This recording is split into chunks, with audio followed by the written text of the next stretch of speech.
우리 하나님의 말씀은 고린도전서 7장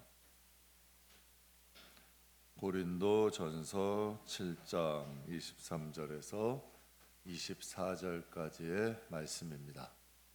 고린도전서 7장 23절과 24절, 신약성경 271페이지입니다.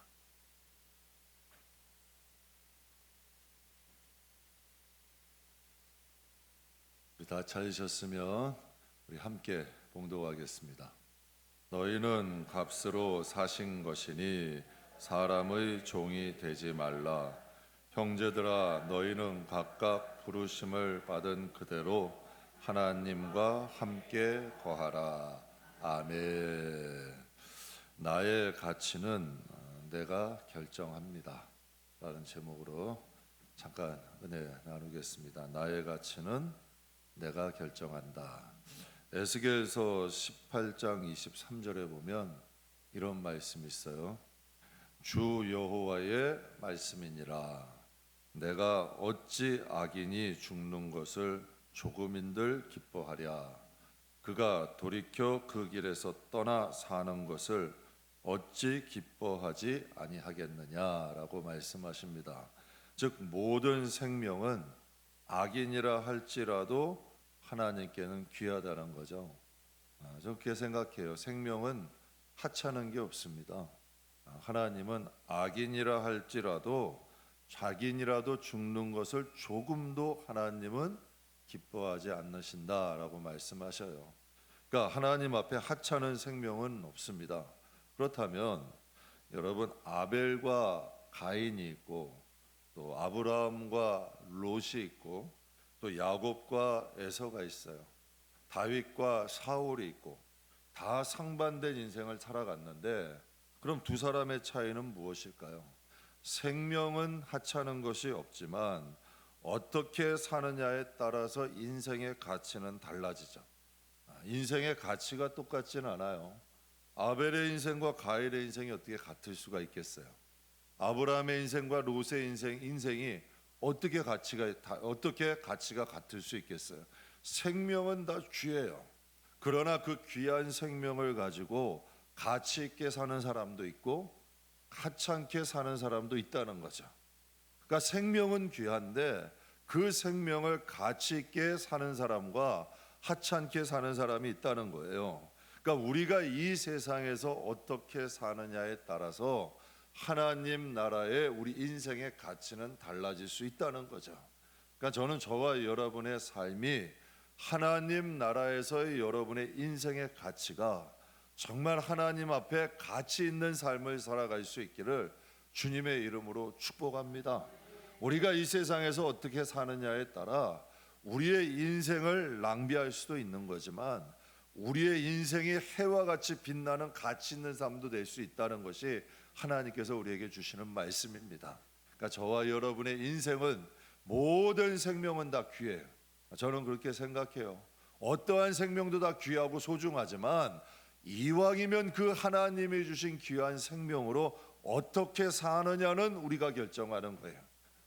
하나님이 주신 생명은 귀하지만 그 주신 생명을 가지고 우리가 이 세상을 어떻게 사느냐에 따라 우리 인생의 가치는 달라진다는 거 여러분 꼭 기억하시기를 주의 이름으로 축복합니다. 지금부터 약 40년 전 일이죠. 서울에서 성인 약 200명 정도 모이는 교회에서 목회하시던 목사님이 계셨는데 큰 교회는 아니지만 목사님께서 신실하셔서 교회와 성도들이 평안하도록 아주 목회를 잘하셨어요. 근데 이 목사님의 소문이 좋게 났는지 서울 한 상도동에서 700~800명 정도 모이는 교회에서 목사님께 찾아와서 청빙 요청을 한 거예요. 목사님, 생활비와 목사님의 처우를 좀 더 지금보다 좋게 해드릴 테니까 목사님 우리 교회에 와셔서 목회해 주세요 라고 찾아온 거예요. 그런데 그 소식을 목사님이 목회하시던 교회 장로님들이 아시게 된 거예요. 그래서 장로님들이 깜짝 놀라서 목사님을 찾아온 거죠. 그래서 목사님께 이런 얘기했대요. 목사님 생활비 올려드리고 처우 개선해 드릴 테니까 목사님 다른 곳으로 가지 마세요.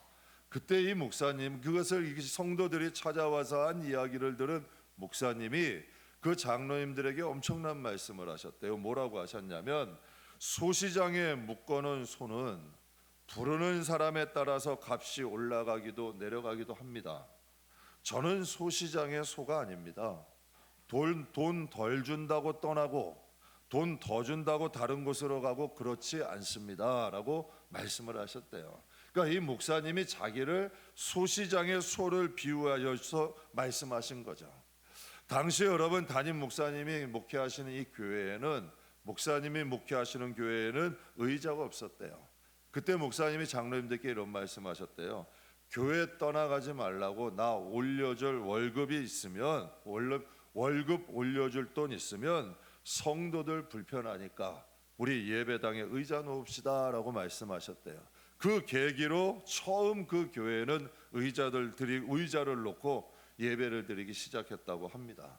정말 아름다운 이야기죠. 훌륭한 목사님이죠. 그렇다면 제가 여러분께 하나 여쭤볼게요. 모든 목사님들이 다 그런 선택을 할까요? 모든 목사님들이 다 그런 선택을 하겠냐는 얘기예요. 제가 경험한 바로는 대부분의 사람은 떠납니다. 아마 주변에 있는 사람들이 이 목사님에게 찾아와서 이렇게 얘기했을 거예요. 어리석다고.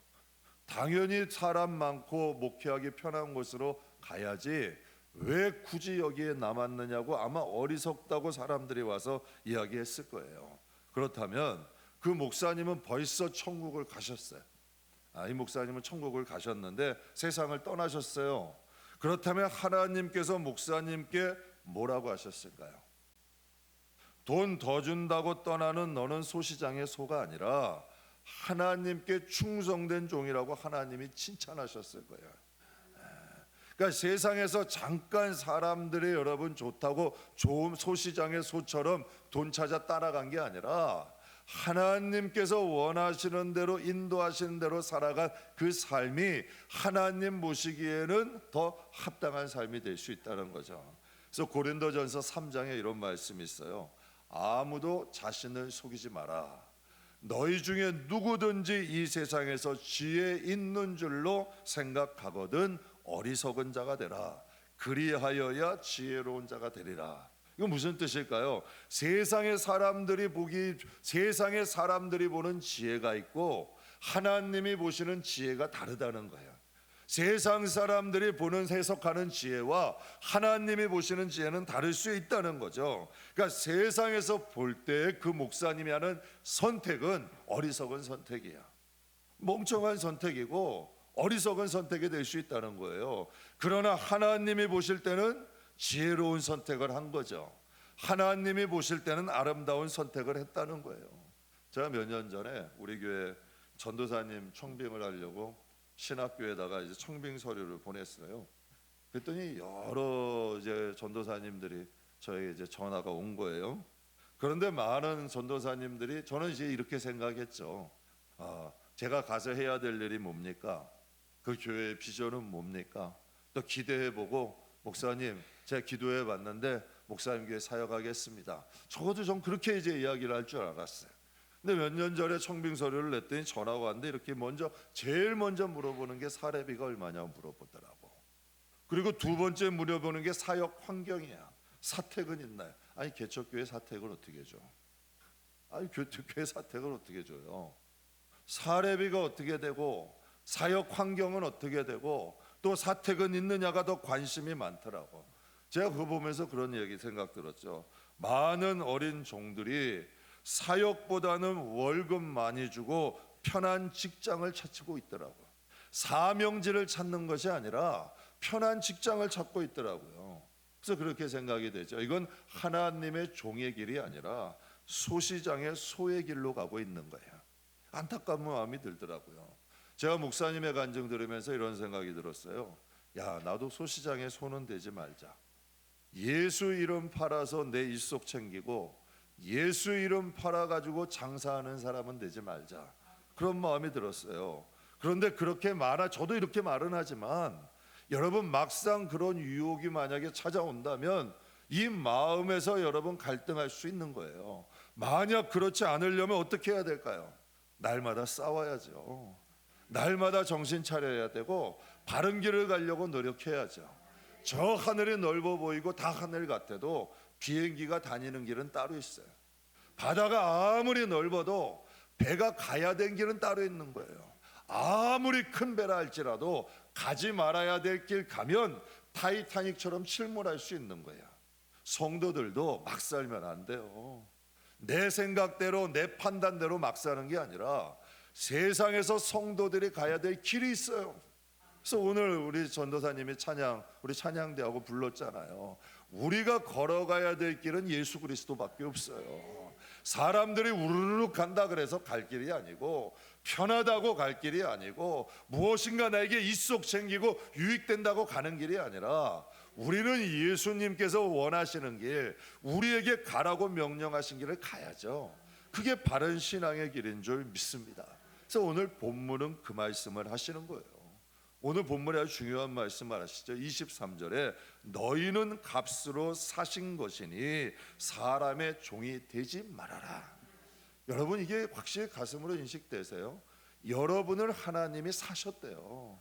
구원이라는 건 예수님의 피값으로 여러분을 사신 거예요. 그러니 사람의 종으로는 살지 말라는 거야. 여러분, 세상의 유혹이 의외로 달콤해요. 성경에도 음녀의 입술은 꿀과 같다 그랬어. 달콤하죠. 세상의 유혹이 얼마나 달콤한데요. 얼마나 편한데. 그러나 하나님이 그 길 가지 말라는 거야. 사람의 종이 되지 말고 너희는 하나님의 자녀로 살라는 거죠. 그래서 24절에 형제들아 너희는 각각 부르심을 받은 그대로, 하나님이 우리를 부르실 때는 소명이라는 게 있어요. 어떻게 하나님의 자녀는 어떻게 살아가야 되고, 하나님의 자녀에게는 사명을 주셨고, 우리가 이 세상을 어떻게 살아가야 할지를 분명히 주셨다는 얘기예요. 그러니 더 이상 너희가 흔들리지 말고 부르심을 받은 그대로 하나님과 함께 거하라는 거예요. 여러분, 오늘 고린도전서인데 고린도 교회는 세 가지 문제가 있었어요. 분쟁의 사건이 있어. 교회가 싸움이 많았어.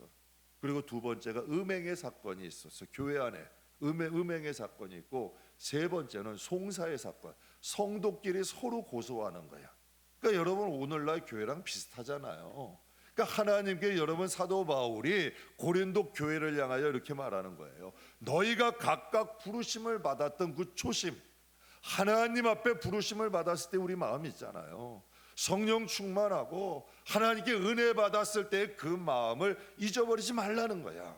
항상 하나님과 함께 거하라는 거야. 임마누엘 하나님 따로 나 따로가 아니라 항상 하나님 안에 거하고자 노력하라는 거죠. 그래서 로마서 6장 말씀에 이렇게 말씀하세요. 너희 지체를 불의의 무기로 죄에 내주지 말고 오직 너희 자신을 죽은 자 가운데서 다시 살아난 자와 같이 하나님께 드리며 너희 지체를 의의 무기로 누구에게 드려라? 하나님께 드리래요. 그러니까 사도 바울이 이 로마 교인들에게 얘기하는 거죠. 예수를 믿으면서도 불의하게 사는 사람은 자기 자신을 죄에게 내준 사람이야. 그러니까 여러분이 이걸 분별하셔야 돼. 그러니까 여러분이 그것을 분별하고 부러워할 게, 악인의 형통을 부러워할 게 아니고 악인이 멋대로 산다고 부러워할 게 아니라니까. 근데 여러분 요즘도 사람들 보면 마음대로 멋대로 자기 뜻대로 말하고 행동하는 걸 부러워하는 사람들이 있어. 근데 이거는 부러워할 게 아니에요. 오늘 성경은 분명히 말씀하시죠. 너희 지체를 불의의 무기로 죄에 내준 사람이라는 거야. 여러분, 불의함을 두려워하지 않고 살아가는 건 자기 자신을 불의함에 죄에 내준 사람이라는 거예요. 그러니까 너희는 그렇게 살지 말고 죽은 자 가운데서 다시 살아나신 하나님 예수 그리스도처럼 너희를 하나님께 드리래. 너희 지체가 의를 행할 수 있는 의의 무기로 드리라는 거죠. 그러니까 예수를 믿으면서도 불의하게 살면 우리가 죄의 종이 되는 거고, 그러나 우리가 예수 안에서 예수님처럼 하나님께 드리고 살아가면 우리가 의의 무기가 되는 거예요. 그렇다면 왜 우리가 그렇게 살아야 돼요? 불의의 무기로 죄 드리면 왜 안 되고, 우리가 예수님처럼 우리 자신을 하나님께 드리고 의의 무기가 되어 살아가야 될까요? 로마서 6장 16절에 이어서 이렇게 말씀하세요. 같이 읽겠습니다. 너희 자신을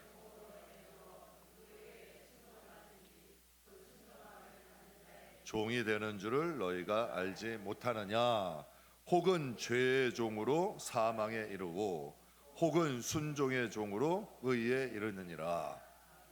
그럼 죄의 종의 마지막은 뭐래요? 사망에 이른다고 하잖아. 그러니까 그게 사실은 불쌍한 거야. 그러니까 성경적인 해석은 그게 분별이 돼야 된다고. 불의함의 두려움을 모르고 불의함에 살아가는 사람은 결국은 사망에 이른다는 거예요. 그러나 하나님의 뜻에 순종하고 살아가는 사람들에게는 하나님의 의를 이 세상에서 이루게 된다는 거지. 그러니까 여러분 좀 그렇게 생각해요. 다 똑같이 존귀한 생명이잖아. 다 하나님께서 여러분 생명 두 개인 사람이 있어요? 생명의 가치가 다르다? 아니에요. 부자는 뭐 생명의 가치가 크고 가난한 사람은 가볍나? 아니에요. 높은 사람, 명예가 있는 사람은 뭐 여러분 이 세상에 노숙자는 생명이 하찮아? 생명은 다 귀한 거야. 그러나 그 귀한 생명을 어떻게 사느냐에 따라서 인생의 결말은 달라질 수 있어요. 저는 저와 여러분이 죄의 종으로 살지 말고, 우리가 갈 길은 정해졌잖아요. 예수 그리스도가 걸어가신, 우리가 예수님이 자신을 하나님께 드린 것처럼 우리도 이 세상에서 하나님께 드리고 살아야 우리가 결국은 하나님의 의를 이루고 우리의 결말이 달라질 수 있다는 거지. 죄의 길을 가는 사람과 의의 길을 가는 사람이 어떻게 그 길이 같겠어요? 그 결말은 다르다는 얘기야. 생명은 다 고귀하고 존귀하지만 그 인생의 마지막의 가치는 달라질 수 있다는 거죠. 여러분, 임보라는 시인이 있는데요, 그 임보라는 시인이 사람의 몸값이란 글로 몸값이란 제목의 글을 썼어요. 제가 그 글을 잠깐만 읽어드릴게요. 은이나 금이나 은의 가치는 면량으로 따지고 대지나 소는 근이라는 무게로 따집니다.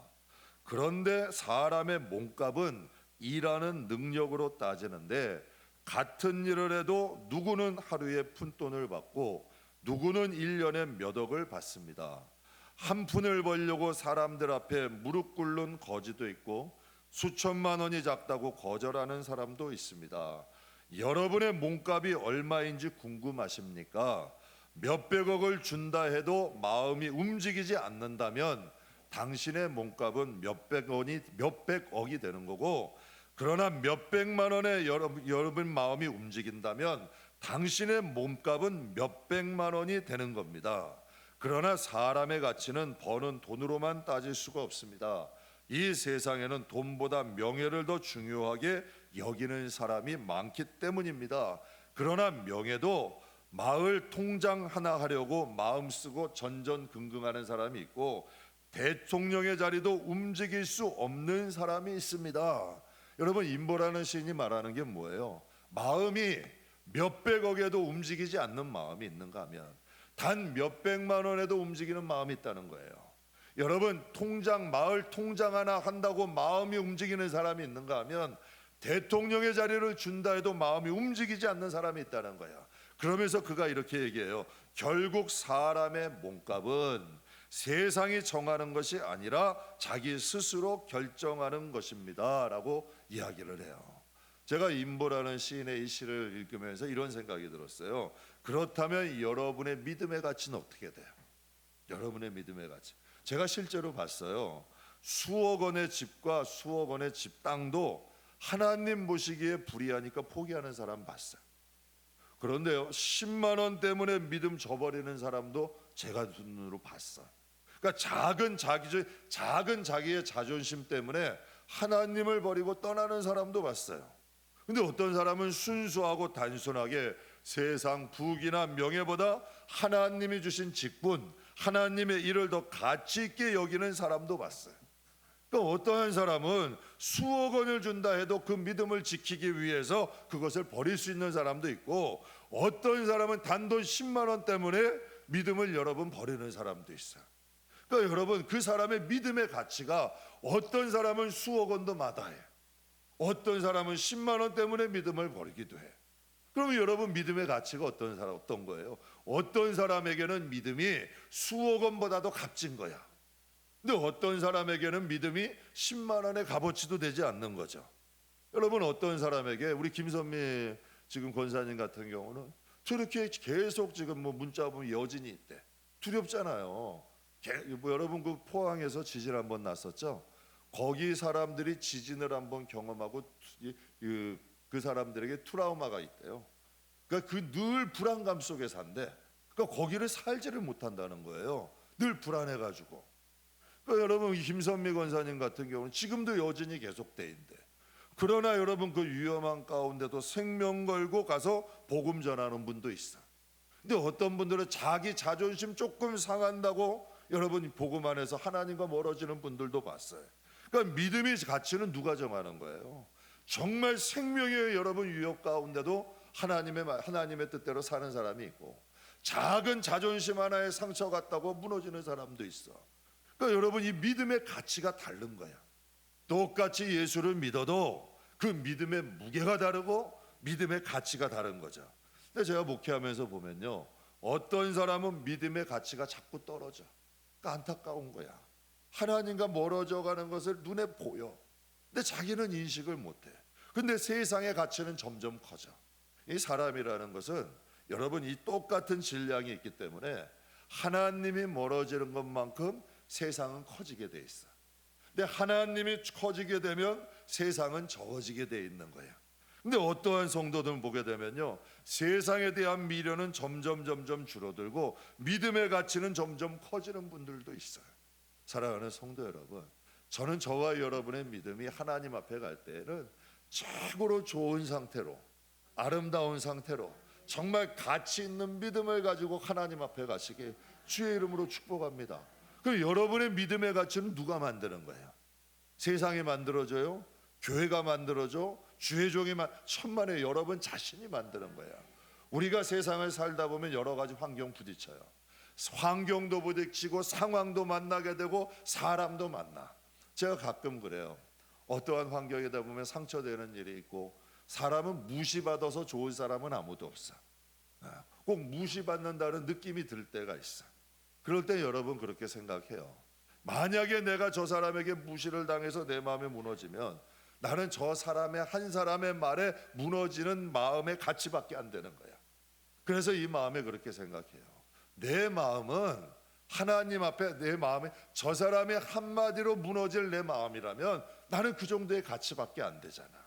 그러니까 하나님 앞에 내 마음은 세상의 어떠한 것도 흔들 수 없는 마음이고, 하나님 앞에 굳건하게 지켜야 될 담대한 마음이라 스스로 내가 결정하는 거더라고.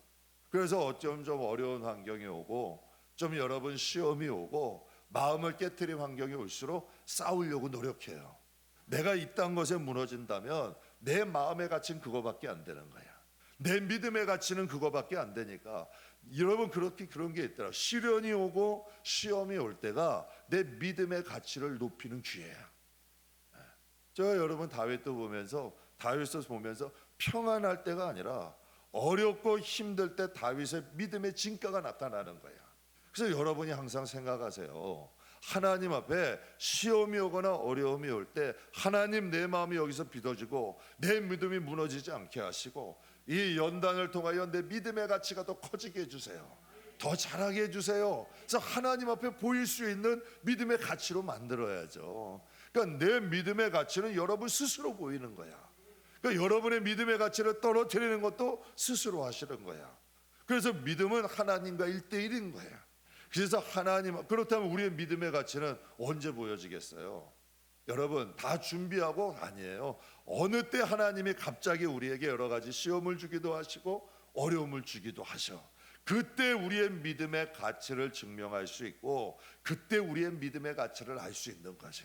그래서 항상 깨어 있으라는 거예요. 항상 준비하라는 거예요. 우리가 하나님 앞에 여러분께 누누이 말씀드리지만 우리가 하나님 앞에 가지고 갈 게 뭐가 있겠어요?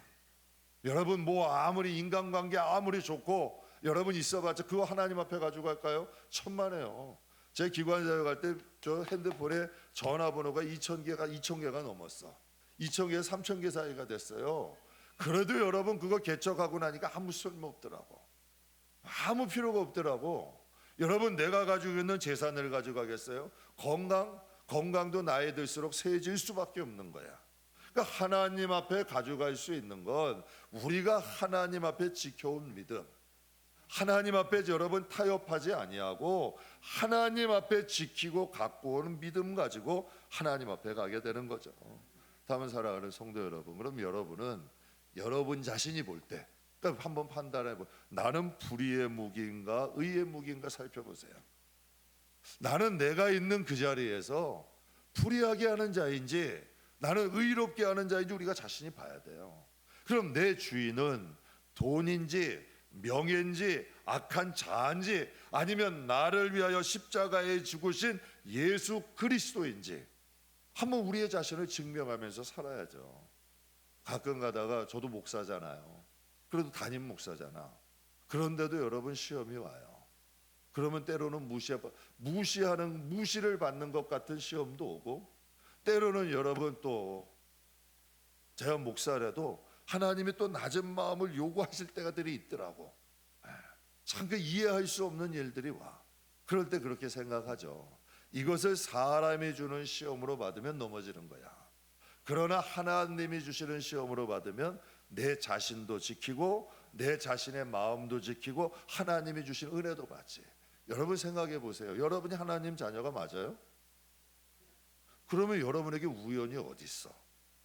하나님의 섭리지. 그렇게 생각하셔야 돼요. 여러분이 진짜 하나님의 자녀면 우연이라는 게 어디 있어? 제가 어떤 그 예전에도 한번 성도님 그러시더라고요. 목사님 왜 나는 맨날 왜 내가 가는 곳만 이렇게 어려움이 있어요? 천만에요. 제가 그분께 솔직히 얘기했어요. 그것 뛰어넘으셔야 자유하세요. 아무리 도망가봤자 거기에 또 쫓아오는 거야. 그것 뛰어넘어야만 해방이 되는 거야. 근데 뛰어넘는다고만 끝나 내 믿음도 그만큼 자라는 거지. 내 믿음의 가치가 커지는 거고. 여러분 생각해 보세요. 뭐 다이아도 스브다이아라 그러죠. 깨알만 스브다이아라 그래. 그것도 아주 큰 것은 캐럿이라 그러죠. 여러분 스브다이아하고 캐럿하고 가치가 같을 수가 있어요? 이것도 공부하다 보니까 한 거예요. 목사님 어떻게 저걸 잘하시나? 여러분 큰 주먹만한 다이아하고 좁쌀만한 다이아도 있잖아. 그것도 또 이미테이션이 있더라고.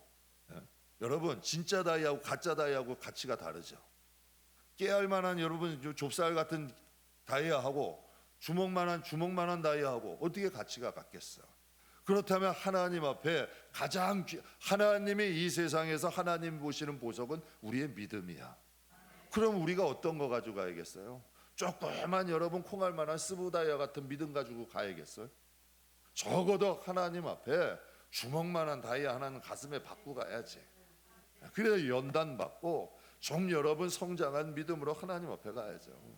그럼 성도의 가치는 세상에 정하는 거 아니에요. 다른 사람이 여러분을 뭐라 한다고 여러분이 그거에 시험 들면 그 사람 말이 맞는 거야. 그럼 자존심 상하잖아요. 생각해 보세요. 여러분 생각해 보시란 얘기야. 다른 사람이 뭐라 그래? 어떤 때 그렇더라고. 뭐 때로는 제가 억울한 일을 당할 때가 있어. 제가 안 한 일이고 제 마음은 그렇지 않는데 오해를 하실 때가 있더라고. 그러면 그 사람에게 가가지고 그분에게 가가지고 나는 이런데 이렇게 이거 아찌고찌 따지고 하면 나는 그 정도 수준밖에 안 되는 거야. 왜 여러분 그 사람의 수준에 나를 맞춰요? 내 가치는 하나님 앞에 내가 세우는 거야. 사람들이 여러분을 뭐라 그런다고 그 사람의 말이 맞는 게 아니잖아. 하나님의 말이 맞는 거지. 그럼 우리가 여러분 세상이 여러분의 가치를 정하는 게 아니고 사람들이 여러분의 가치를 정하는 거 아니고 교회가 여러분의 가치를 정하는 게 아니야. 여러분의 가치는 하나님과 여러분 사이에서 정하게 되는 거지. 그러니까 영적인 가치는 내가 스스로 결정한다는 것을 여러분 꼭 잊지 마시기를 주님의 이름으로 축복합니다. 한 남자가 시골 식당에서 점심 식사를 했어요. 점심 식사를 하는데 계산하려고 주머니를 딱 봤더니 지갑이 보이지가 않는 거야. 그래서 식당 주인에게 얘기했어요. 야, 지금 지갑을 식당 내 숙소에서 두고 온 것 같은데 내가 빨리 가서 1시간 내로 돌아와서 음식값을 지불하겠습니다. 그러니 좀 사정을 봐주십시오 했더니 그 나이 많은 한 늙은 주인이 펄쩍펄쩍 뛰는 거예요. 당장 음식값 내놓지 않으면, 지불하지 않으면 신고를 하겠다고 엄포를 넣는 거예요. 근데 가만히 그 종업원 한 명이 그 곤란한 환경 중에 있는 그 남자를 바라본 거예요.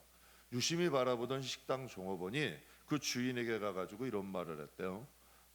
주인 어른, 내가 저 사람을 보장하겠습니다. 지갑을 깜빡 잊고 외출할 수 있는 것은 있을 수도 있는 일이니까 제가 대신 그 값을 지불할 테니까 저 사람을 보내주십시오. 내가 볼 때 저 사람은 정직한 사람으로 보입니다 라고 얘기를 한 거예요. 그랬더니 이 사람이 진짜 갔다가 얼마 후에 돌아왔어요. 돌아오자마자 식당 주인에게 이런 얘기를 해요. 이 식당이, 당신은 이 식당을 얼마에 주면 나에게 팔겠습니까? 그랬더니 이 사람이 욕심껏 부른 거예요. 3만 프랑이라는 이야기를 해요. 근데 이 사람이, 이 손님이 자기 자신이 3만 프랑을 지불하면서 그 식당을 산 거야. 그러면서 여러분 식당 문서를 종업원에게 주면서 이런 말을 했대요. 당신이 나를 믿어준 건 이 3만 프랑보다 더 값진 일입니다 라고 얘기를 했대요. 근데 이 남자가 평상복 차림으로 시골을 방문했던 나폴레옹이라 그래. 실제로 평상복 차림으로 왔더니 나폴레옹이었다는 거예요. 여러분 마태복음 25장에 하나님이 이런 말씀을 하셨어요. 그때 임금이 그 오른편에 있는 자들에게 이르되 내 아버지께 복을 받을 자들이여 나와 창세로부터 너희를 위하여 예비한 나라를 상속하라. 그러니까 여러분 이 세상에서 믿음의 가치를 아는 사람들, 하나님의 뜻대로 산 사람들에게 하나님께서 말씀하시는 거예요. 임금이 이 오른편에 있는 자들에게 이르시되 내 아버지께 복을 받은 자들이여 나와서 창세 전부터 너희를 위해, 누구를 위해? 너희를 위해서 예비된 나라를 상속하라는 거예요. 사랑하는 성도 여러분, 여러분 하나님에 대한 믿음의 가치가 과연 얼마나 될까요? 우리가 이 세상에서 하나님을 향한 믿음을 가지고 그 믿음을 지키고 그 믿음 안에서 살아가는 그 가치가 여러분 얼마나 될까요? 하나님께서 나폴레옹보다 못할까요? 정말 여러분 손님이었지만 그 사람을 믿어서 여러분 그 사람을 믿고 여러분 식당에 그 음식값을 대신 내뒀던 그 종업원과 나폴레옹의 관계처럼 우리가 이 세상에서 하나님을 믿고 하나님의 뜻대로 살아간 우리에게 하나님께서 우리에게 말씀하시는 거야. 여러분 나폴레옹을 믿어준 사람에게도 이 감동이 있었어. 우리가 이 세상에서 하나님을 믿어드리고 또 하나님의 뜻대로 살아드리고 하나님과 함께 살아간다면 그 믿음의 가치는 세상에 형용할 수가 없는 거죠. 사랑하는 성도 여러분, 그렇다면 이 세상에서 우리의 믿음의 가치는 하나님 나라에서 여러분의 인생의 가치가 되는 거예요. 그러니까 우리가 이 세상에서 믿음을 가지는 것은 사람들 보라고 갖는 게 아니에요. 사람에게 인정받으려고 하는 게 아니라 하나님께 인정받으려고 신앙생활을 하시라는 얘기야.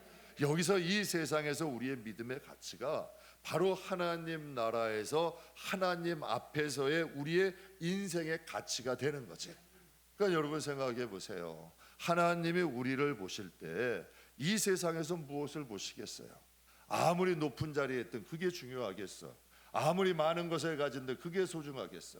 하나님이 보실 때 우리의 가치는 하나님을 믿어드리고 살아간 삶, 더 하나님의 영광을 위해 살아간 삶, 하나님의 뜻대로 살아간 삶, 여러분 그것이 하나님 나라에서 가장 가치 있다는 거죠. 그러니까 여러분의 인생은 생명은 존귀해. 그러니 하나님이 주신 그 존귀한 생명을 하찮게 만들지 마시란 얘기야. 하나님과의 관계 속에서 여러분의 인생의 가치를 스스로 높일 수 있잖아. 전 이게 참 좋더라고. 제가 여러분 김포 지역에 살고 크지 않은 목회해요. 하지만 하나님 앞에 당당하게 목회하려고 노력해. 좀 창피하게 목회하지 않으려고 그렇게는 노력은 해요. 왜? 하나님 앞에 내 마음의 가치는 하나님이 증명하시는 거니까. 그러니까 여러분이 어느 자리에 있건 상관없는 거예요. 여러분 보세요. 서울에서 큰 교회 한다고 하나님 앞에 그게 가치가 있고, 시골에서 여러분 작은 목회 한다고 몇 영혼 놓고 작은 목회 한다고 하나님께 하찮을까? 아니에요. 어떤 마음으로 목회하느냐에 따라 하나님께 그 가치가 달라지는 거예요. 여러분도 마찬가지야. 여러분이 어디서 신앙생활을 하건, 여러분이 어떻게 살아가건, 사람들이 여러분은 뭐라고, 그건 아무 지장이 없는 거야. 그러나 하나님과 여러분의 관계에서 그 믿음의 가치는 증명되는 거지. 그러니까 성경을 묵상하세요. 사람들을 보고 판단하지도 말고, 사람들과의 관계에서 측량하지 말고, 하나님의 나라는 여러분 상대적 가치가 아니야. 하나님의 나라는 절대적 가치야. 그러니까 성경을 보면서, 성경의 선친들을 보면서 여러분의 믿음을 키우세요. 그리고 여러분의 가치를 여러분 스스로 증명하면서 사세요. 그런 사람들에게는 하나님의 날이 기다려지는 거야. 그리고 하나님과 함께 동행하니 그 인생의 값어치가 있는 거지. 그리고 여러분, 그래요. 제가 뭐 명절 때 가끔 한복 입은 분들 계시더라고요. 그러면 여러분 한복 입고 오시면 그분들이 여러분 거동이 어떨까? 조심하게 돼요? 안 조심하게 돼? 조심하게 되는 거예요. 지킬 게 없는 사람은 함부로 사는 거예요. 그러나 지킬 게 있는 사람이 조심하게 사는 거예요. 왜? 제가 나이 들어보고 이제 가족도 있고 목회하다 보니까요, 함부로 못 살겠더라고. 오늘도 집회를 가는데 성도분을 몇 분을 만났는지 몰라. 내가 길에서 가다가 침이라도 뱉었으면 어쩔 뻔했어. 길거리에 가다가 그냥 아무나 지나가는 사람하고 싸웠으면 어쩔 뻔해. 뒤에서 목사님, 옆에서 목사님, 정신이 바짝 들더라고. 정신이 바짝 들더라고요. 사랑하는 성도 여러분, 인생의 가치는 여러분이 정하시는 거예요. 사람이 절대 망가뜨리지 못해. 여러분이 하나님 앞에 신앙인으로서 여러분의 믿음을 키우시고 여러분의 믿음을 가치 있게 세우세요. 그러니까 여러분의 가치는 누가 정한다? 여러분 자신이 정한다는 것을 기억하시고 하나님 앞에서 신앙생활하며 나가시기를 주의 이름으로 축복합니다.